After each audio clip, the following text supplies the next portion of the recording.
Hey guys, and welcome back. Today we're talking about dialogue and how to make your AI characters sound the most realistic, but also look the most realistic. Mashing that audio with the visual to make it the best experience possible. This is something that took me about 4 to 5 episodes of my mini-series, A Life of Sergeant Seawash, to really master and really make it look the best. While I'm not sponsored by them, I highly recommend ElevenLabs for all of your AI audio needs. They have a massive library and they are free for the first 10,000 tokens, which for me was my entire mini-series. It goes a long way, and unlike a lot of AI models, ElevenLabs is really friendly. Now you can use ElevenLabs for a multitude of things, but let me say right now that by far their best thing is text-to-speech. When I started with episode 1, they actually were on the older generation of ElevenLabs, where you couldn't put in prompts of how you wanted something said. For instance, I could say the line, "I'm from the US." First, I could say it excited. "I'm from the US." Or you could say it sad.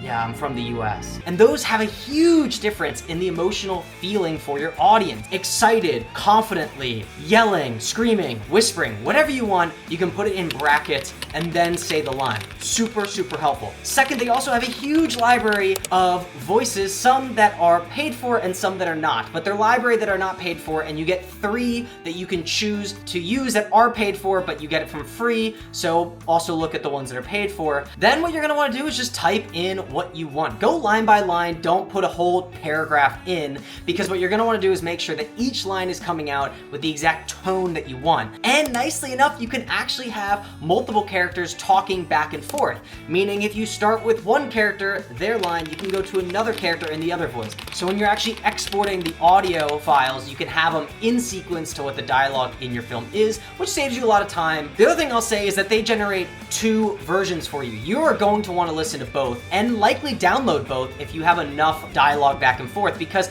not every line is going to come out perfect. So by having 2 generations, what you're allowing for is those mild errors or just improvements where you can actually choose the best. Put it in multiple times. Get multiple generations of the exact same line or slight variations of the same line until you get something that really, really sells the way that you want. So once you have all of your video files and your dialogue files, now you need to match them. Yes, some of these AI video makers like VO3 actually does dialogue as well, but I find that the dialogue isn't exactly what I want. So I go to ElevenLabs and I get a better dialogue track that sounds like the character that I want to have.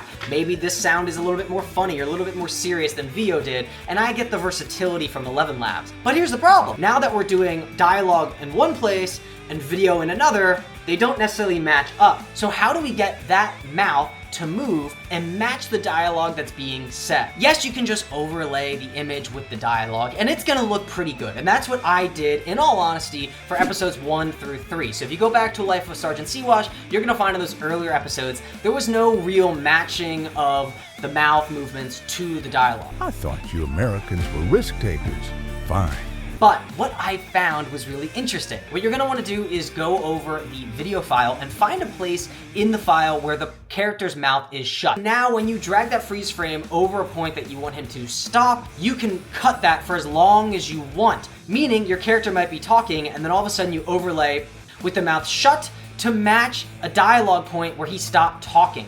And then the second you cut away back to the video of talking, it goes right back to talking. You would think it maybe looks a little jarring or looks a little bit weird, but the truth is it doesn't really. The only place where you need to put a little finessing in there is if the character's head is moving as they're talking. Well, you don't want to just put a freeze frame because it's gonna look weird and there might be a little jump cut. But what you can get around this with is you actually pen around their mouth and then stick it over their face, lining up some of the movements just enough to break up the speech and make it seem like that word finished. Yes, that's a little bit more work, but let me tell you right now is matching that dialogue to the mouth went a huge way. It makes it look so much more realistic and it allows your audience to sit back, relax, and watch the story without thinking, oh, that was weird. They weren't talking. Why was the mouth moving? Put the effort in, make it look cool, make it look great. As always, please like, comment, subscribe, and if you leave a comment having a question, I will respond directly. I have a very small following right now, and I like to comment back. Anyway, hope you're having a great day. Bye, take care.